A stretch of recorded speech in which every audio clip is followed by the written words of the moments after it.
Welcome to this video on DC circuits, the first video in the electricity topic. Now, one of the most important things we learned last year was this formula here, that V equals IR, voltage equals current times resistance. That's going to come up again all the time. So last year, you would have had some kind of circuit. Should have had a battery with some kind of voltage on it, for example 12 volts. And often you would have seen resistors, for example a 10 ohm resistor that looks a lot like this.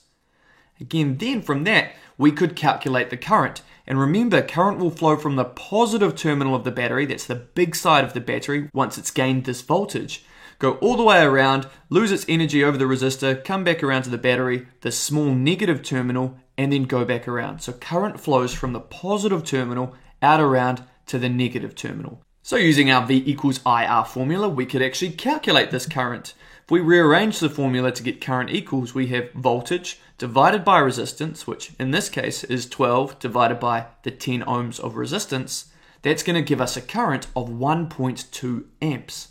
So this is a fairly typical kind of question, but we're going to use this again and again. So the three different things we're going to cover today that relate to this are how this formula is used, a thing called internal resistance, which is what does the battery have as its resistance inside. Then we're going to learn some more skills about voltage and about current. That's DC circuits. So to look at internal resistance, we started with this battery here, but batteries aren't perfect. They don't just give out charge and have no resistance in real life. The reality is they do have some kind of resistance, and it's called internal resistance of the battery. It just comes up from bad terminal or the realities of wiring something together. So we draw this just like another resistor that's in series. So in this case, a 0.5 ohm resistor in series with the battery, and then we draw a dotted box around the whole thing, just to show it's one unit. And that's the difference. The key things to note though, are that we treat it the same as any resistor, so it's just treated like a regular 0.5 ohm resistor in series, but this 12 volts here is still the same, and this is called EMF. This is the pushing voltage of the battery. So that will never change, even though this internal resistance can change. So once the battery gets a little bit older, or it starts to go flat, or if we change our circuit around, this internal resistance isn't always set. It can change if the battery changes, or sometimes if the circuit changes as well. So just treat this like a regular resistor, but know that over time in your questions you might notice that sometimes it changes. And we'll look at that later in the video. So for example, we could actually calculate our new current in the circuit now that we actually have an internal resistance. So we calculate our total resistance in series as this resistor 0.5 plus this resistor 10. Now that we have 10 plus 0.5, our total resistance is 10.5 ohms. So again, we can put that into our formula of V equals IR, rearrange it for I, our current, put in our voltage, which is still 12. Remember the EMF, or the pushing voltage, never changes if we have internal resistance, divided by our new total resistance. That's going to give us a current of 1.14 amps. So that is internal resistance. It's unlikely you'll ever have to draw this on a diagram. It's much more common that they'll show you a diagram which has this dotted box around the battery with a resistor inside. Before we move on, let's look at a question. Here we have a lamp that replaces that same resistor in the circuit. So over time, the internal resistance of the power source increases to 3.2 ohms. Now we need to say, what effect does this have on the brightness of the lamp? So there are three steps we always want to take before we can answer this question properly. The first step is stating what has changed. Then the next step is saying, how does this affect the current in the wire? Because the current is going to take the change in internal resistance all the way around to the lamp, for example. So how does it change the current? And then the third step is, how does this affect what we're being asked about? We're being asked about the lamp. Therefore, how does this affect the lamp? Once we know these three things, what has changed, how that's being carried by the current, and what change that has on our new component, then we can answer the question. So, for example, here, we could say that the resistance increases, the internal resistance. So this has gone from 0.5 up to 3.2 ohms. And then we can also say that that makes a total increase of 13.2 ohms in the circuit, 3.2 plus the 10. So resistance has increased. Now you also want to say that the pushing voltage, the EMF, is the same, because this one never changes. Then we can write out our handy formula, V equals IR. This is great for explanations. We can say, look, the resistance has increased. We know that this voltage up here, the 12, has remained the same. Therefore, I must have decreased. So the current has decreased. Then we know the current goes all the way around to the lamp. So if we're just looking at the lamp now, we can say with the same formula, I has decreased. The resistance is exactly the same. It's 10. That doesn't change. Therefore, the voltage must have decreased as well. So here we've done our 3 steps. What has changed, how that's affected the current, and then how the change in current has affected our lamp. Then we can answer the question. So writing all of this out, this is an excellence level question, the internal resistance has increased, but the EMF, that's the pushing voltage, has remained the same. And this decreases the current in the circuit. It's because of V equals IR. And therefore, the lower current in the lamp means a lower voltage. And a lower voltage means a dimmer lamp. It won't be shining as bright. So that's our final answer there. Great, so that's internal resistance. Now let's look at a couple of new rules with voltage and current. Now the first thing I want you to notice here is that you can get batteries which aren't always pointing in the same direction. Here we've got 12 volts pushing the current around this way, from left to right. And then here we have 8 volts pushing the current from left to right. But here we have in the same branch a 3 volt battery trying to push the current back from right to left. So what do we do there? If you have 2 batteries that are in series with each other, you can just add them together. But remember, if they're pointing in opposite ways, one of them is going to be a negative. So in this case, if we have 8 volts pushing towards the right, 3 volts pushing towards the left, that's going to make a total of 5 volts pushing towards the right. The 3 volts pushing backwards just got cancelled out. So that's how we simplify these batteries here. And the next thing you need to know is called Kirchhoff's voltage law. This is something that's going to come up in your exams relatively often. And this means that the voltages around a closed loop must add to 0. So if you're a piece of current, little charge going around, you're going to gain 12 volts as you go past this battery. Then they go around the circuit, could be any closed loop. Say you turn off here, you go past this little battery here, this 5 volts. Now you're going backwards past the battery. You're going from big to small. Therefore, you're going to lose 5 volts, going to come back around here, lose some more voltage, and you'll be back to 0. Then you gain 12 volts, go right around the circuit, lose all your voltage, gain some more, and the cycle will continue. But what it's saying is that whatever you gain around the rest of the circuit, you're going to have to lose somewhere. So overall, you're going to have 0 voltage once you've added and done it. That means we can actually do some calculations around it. So for example, if we look at this loop here, we could say we gain the 12 volts. We're going to come around, go backwards past this battery. We're going to lose the 5 volts because we're going backwards through the battery. And then when we come to this last resistor, we know that we have to get back to 0. So if we've gained 12, then lost 5, we're on 7 volts here. How much are we going to have to lose before we get back to 0? We're going to have to lose 7 volts. And that way, your charge is going to gain 12, lose 5, lose another 7, be back to 0, and repeat, repeat, repeat as the charges go round and round this closed loop here. But this could be for any closed loop, not just the top one. So if we looked in the same way at the bottom loop, we could start with this battery here.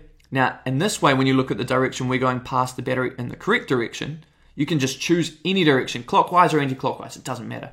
So we're going past this one in the positive direction, so we gain 5 volts from the battery. We come around here, what are we going to have to lose from this resistor to get back to 0? We're going to have to lose 5 volts as well. So that means the voltage across this resistor must be 5 volts. Now this should all add up. If you did another closed loop, you could take the loop right around the outside and you'll see what we've already calculated. You gain 12 volts from this battery, come all the way around the outside, lose 5 volts, come back up here, and then lose 7 volts. You're back to 0, so it all works. So the voltage around any closed loop of wire is going to add to 0 overall. It must add to 0 overall. This is Kirchhoff's voltage law. And we'll cover some more questions later on with this in detail. So it's handy now because we have the resistance and we have the voltage of each of these resistors here. Now, knowing that, we can use our V equals IR formula and we could calculate the current at that branch in the wire. So if we try that with this top resistor here, we want to find the current. Therefore, we have current equals voltage divided by resistance. That's this formula rearranged. The voltage is 7 that we lose. The resistance is 0.5. Therefore, we must have a current of 14 amps. This is great. Now, that's going to be the same all the way around this branch. So it's still 14 amps right down until we hit a junction, until the wire splits up. We could also calculate it down here. This is going to be a different current, so we'll call this I2. Now we can calculate that because we have a voltage and a resistance across this resistor. So again, we use the same formula, I equals V over R. We can plug in our voltage that we've lost and we've calculated with Kirchhoff's voltage law. 5 volts divided by the 10 ohms of resistance is going to give us a current of 0.5 amps. And again, all the way around this wire, it's still going to be 0.5 amps. It's the same everywhere in this branch of the circuit. So what happens now if we wanted to find this third thing here? Now we've only got a voltage, but we don't have any resistance. This is where we use Kirchhoff's current law. This is the other one of his laws that we're going to learn today. And this just means that the current going into any junction, any place where the wire splits up, current going in is going to equal the current going out. So if you had 200 amps of current going in, you're going to have 200 amps of current going out as well. Current can't magically appear and disappear at any time. So in this specific example here, we can see that we have 2 amps and 4 amps and 2 amps again of current all going out of this junction. 2 plus 4 plus 2 means 8, so we have 8 amps of current going out. So how much current will we have going in? We must have 8 amps as well. We can see here that we've got 5 amps coming in, and we've got some other amount coming in as well. So we've already got 5 amps. How much more do we need to get to 8 amps in total? That must be 3 amps. So it means now we have a total of 8 amps going in, a total of 8 amps going out. Now no current has been magically lost or gained once we've gone through a junction. So the same thing can be done in this circuit here. We've got 14 amps going in. We've only got 0.5 amps coming out. Therefore, we must have the remaining 13.5 amps coming out in current 3 or branch 3 going through this resistor here. So this is Kirchhoff's current law. The current that enters a junction must equal the current that leaves a junction as well. Now this might seem a little bit confusing. We've got a battery that looks like it should be pushing the current from left across to right. But in actual fact, the current is flowing backwards from right to left, the wrong way through the battery, so it might be charging the battery up, for example. Can we explain why this is the case? And there's actually 2 answers you can always give to something like this. There's the mathematical answer, which is Kirchhoff's laws, whether it's Kirchhoff's voltage or current laws, and there's the general explanation. So if we were going to use the mathematical answer, we could say Kirchhoff's current law shows that the current entering a junction must equal the current leaving a junction. And we have 14 amps going in and only 0.5 going out, so there must be 13.5 amps going out from right to left along this branch in the middle. So that's the mathematical explanation. It's good to use mathematics in your explanation. You could also use the more general explanation, which says the positive terminal of this battery, which just means the charged part of this battery, 12 volts, has a higher potential, which is the same higher voltage, than the positive terminal of this one, 5 volts. And current always flows down to a lower potential. It's the same kind of thing as height, for example, height energy or gravitational potential energy. If you have water, for example, at 12 meters, it's always going to flow downhill on a ramp to something that's 5 meters. It goes from higher down to lower. It's exactly the same with current, going from higher potential, which means higher voltage, down to a lower voltage. So that's the reason it goes down from 12 across backwards through the 5-volt battery.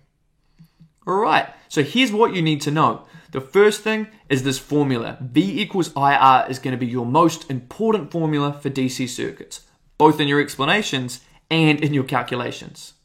Next, we learned about internal resistance. We learned this is the same as a regular resistor, treated just like it's in series with the battery, but that the internal resistance can change sometimes, and they'll tell you what it's changed to in the questions. Just know it doesn't always remain the same.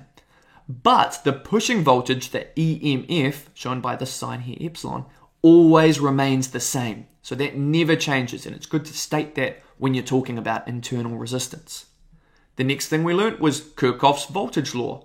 Here we have that the voltage around any closed loop of wire must add to 0. So any voltage gained must be the same as any voltage lost. Then we had Kirchhoff's current law. Any current going into a junction must equal the same as the total current going out of a junction. So this is everything you need to know for DC circuits. Let's look at some questions now. So here we've got a circuit. We've got a battery, an internal resistance, another resistor, and we have another battery, an internal resistance, and another resistor here. And all their values are written on the diagram. So now we close switch 1 up the top and switch 2 in the middle here, and switch 3 is left open, so we don't need to worry about that bottom branch at all at the moment. we need to show that the current in the circuit is 0.0331 amps. So if we close those two, just to make it obvious, we're talking about this top circuit around here, we can then use Kirchhoff's voltage law. So we can start at any point in the wire, it doesn't matter where we start, and go around and see how much voltage we lose and how much voltage we gain, and know that that's going to total zero, because the total voltage around a circuit must add to zero. Alright, so let's look at it. Now the problem is though, we don't know how much voltage is lost across this, say, 2.7 ohm resistor. That's the internal resistance. But we can calculate it with voltage equals current times resistance. So in this case, we know resistance, the 2.7, times the current, which is the same as current times resistance, is going to be lost. Now we don't know what the current is, so we just leave it as I, and I'll show you how that works out in a moment. So we lose that much voltage, because you lose voltage when you go past a resistor. Then we're going to get to the battery, and we're going to gain 11 volts, because we're going through the battery the right way. So we gain 11 volts of energy from the battery, we write that one down as well. We come around the circuit, and now we're going backwards past a 10 volt battery. That means we lose the 10 volts because we're going backwards past it. So we lose 10 over here. Get to the next resistor, we don't know the voltage across this resistor. So we're going to have to use this formula again. We know that resistance times current, or current times resistance, is the voltage. So our voltage loss must be current I, we don't know what that is yet, times resistance. Then we get to the 20 ohm, same thing. 20 times the current is going to equal our voltage. That's how much is lost here, so we can minus that one off. Go back around and we have our 5 ohm resistor. That's going to be 5 ohms multiplied by the current. And all of that, the voltage lost here, voltage gain, voltage lost, is all going to equal 0, because the voltage around any closed loop always adds to 0. So writing this out now, we have one big formula. If we make it a little bit more simple, we've got minus 2.7i plus 11 minus 10 minus 2.5i minus 20i minus 5i all adds to 0. So just to simplify this a little bit, I'm going to join together the two voltages we know, the plus 11 minus 10, and we're going to move all of these negative numbers to the other side of the equal sign, which will make them positive. So now I've got 11 minus 10 equals all of these currents. Now we could add together 2.7, 2.5, 20, and 5 i's, which is going to give us 30.2i. And just if you got to that point where you'd really written out an equation for Kirchhoff's voltage law, you get an achieved. Now if you can get through the answer, which is rearranging to get I equals, you can divide both sides by 30.2, that gives you I. Put that in your calculator and you'll get your answer of 0.0331 amps, which is perfect. That's what we're wanting to do. That is your merit. Now, just to note, you should always, if possible, use Kirchhoff's voltage law and Kirchhoff's current law, because you're going to get marks for trying to use them even if your numbers are slightly incorrect. Now, you could do this a slightly alternative way where you show that you add your voltages together, which makes an overall voltage of 1. You add all of your resistors together because they're all in series with each other. So it would be 2.7 plus 5 plus 20 plus 2.5 ohms. All of that's going to give you your 30.2 ohms, and just use your V equals IR formula.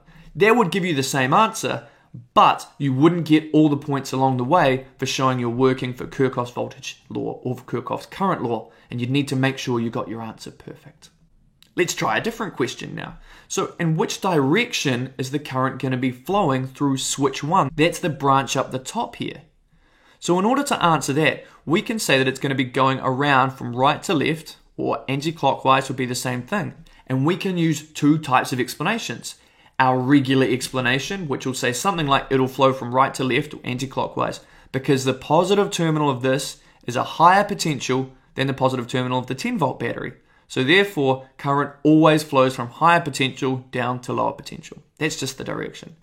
The mathematical explanation you could use, and you can put both of them in to get good marks, is that current will flow from right across to left or anti-clockwise because of Kirchhoff's voltage law.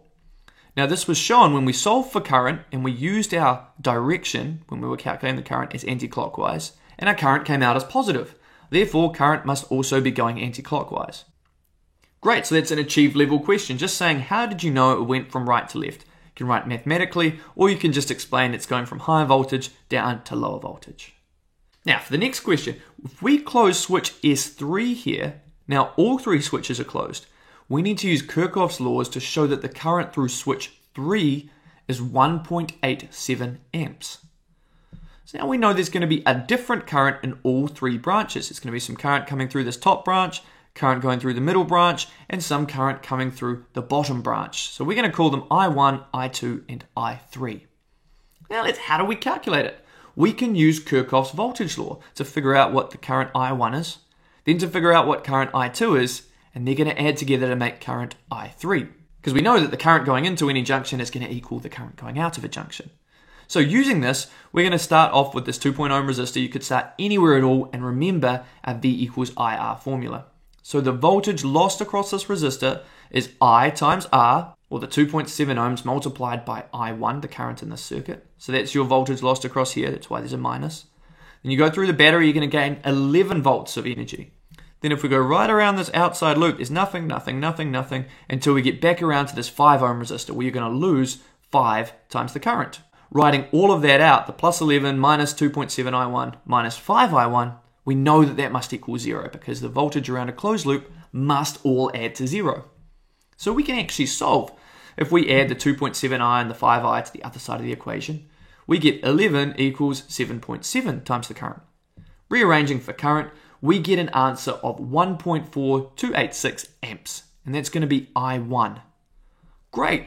Now we can use Kirchhoff's voltage law to find the current in I2 as well. So going around this circuit here, we can start off and we know that we have resistance of 2.5 times the current must equal the voltage lost because of this formula here. So we have minus 2.5 times the current.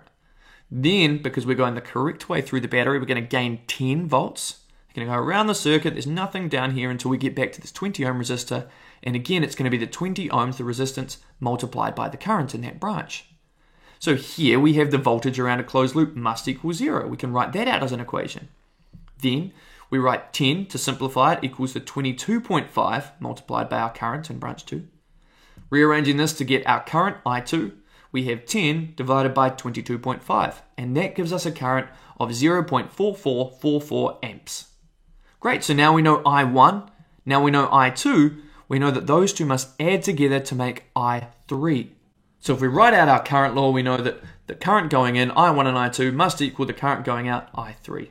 Plugging in I1, which is 1.4286, plus I2, 0.4444, gives us I3, which is 1.87 amps. And this is a merit level question, even though it's a show question where they've already given you the answer. So it's using Kirchhoff's voltage laws, and we needed to do that twice around 2 different loops, and Kirchhoff's current law of the current that enters this junction must equal the current going out of this junction. Now finally, let's do one more. If we open switch 1 here, so we're no longer worried about what's on the top, and that leaves switch 2 and switch 3 closed, after the circuit's been operating for a while, the 10 volt battery here starts to go flat. It's caused by an increase in this internal resistance. So the internal resistance changes. So we can say resistance goes up as the battery gets flat. Now I'm going to blank out this top part of the circuit because we're not really worried about that anymore. The question here is explain what effect a changing internal resistance has on the power that's delivered to the 20 ohm resistor. So we've got two formulas we want to look at. We always want to look at our V equals IR formula. That's our favorite kind of formula for DC circuits. But they've also asked us about power. So I've written out the power formula, which is voltage times current. You can get that on your formula sheet. Remember, there's always 3 steps to this kind of thing. The first step is you say what changed. The second step is going to be how did that affect the current, because the current carries that change right throughout the circuit. And then the third thing is what did that do to the 20 ohm resistor? Once we've got those 3 parts down, we can answer our question properly. So, part 1, what changed? Remember, we need to say that the EMF, the pushing voltage of the battery, remains the same. So write that down, it's still 10 volts. But the internal resistance has increased, and that'll mean the total resistance of the circuit has increased as well. Part 2 is what impact does that have on the current? So we can show that we have V equals IR. If we've increased the resistance, but we know the pushing voltage, V, remains the same, we're going to have a lower current, and we can say this. The resistance in branch 2 will increase, so the current will decrease, shown by V equals IR. V's the same, R's increased, so I must have decreased. Now we can say what impact this decreasing current, the decreasing I, has on the 20 ohm resistor. So we can write out that as the current through this resistor decreases, then the voltage must decrease as well, and that's because, again, of V equals IR.